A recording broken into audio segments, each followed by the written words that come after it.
হযরত আলী রাদিয়াল্লাহু তাআলা আনহু বলেন, রাসূলুল্লাহ সাল্লাল্লাহু আলাইহি ওয়াসাল্লাম বলেছেন, কোন ব্যক্তি ততক্ষণ পর্যন্ত ঈমানদার হতে পারবে না যতক্ষণ না সেই চারটি বিষয়ের প্রতি ঈমান বা বিশ্বাস আনবে না। কয়টি বিষয়?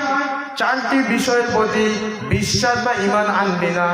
এক নাম্বার, আল্লাহ ব্যতীত কোনো উপাস্য নেই, ইহা বলে সাক্ষ্য দেয় এবং ঘোষণা করা।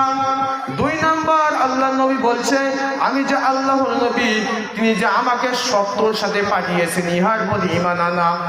তিন নাম্বার, মরণের প্রতি ঈমান আনা, অর্থাৎ মউত আল্লাহর তরফাতে হয়ে থাকে এবং মরণের পরে পুনরায় জীবিত হওয়া, ইহার প্রতি বিশ্বাস করে ঈমান আনা।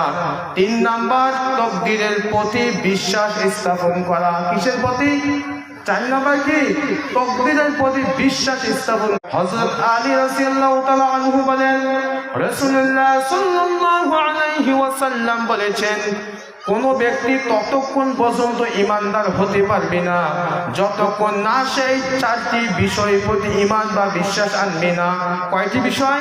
চারটি বিষয়ের প্রতি বিশ্বাস বা ঈমান আনবে না।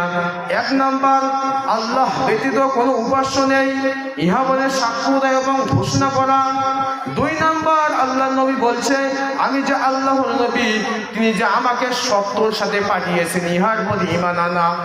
তিন নাম্বার, মরণের প্রতি ঈমান আনা, অর্থাৎ মউত আল্লাহর তরফাতে হয়ে থাকে এবং মরণের পরে পুনরায় জীবিত হওয়া, ইহার প্রতি বিশ্বাস করে ঈমান আনা।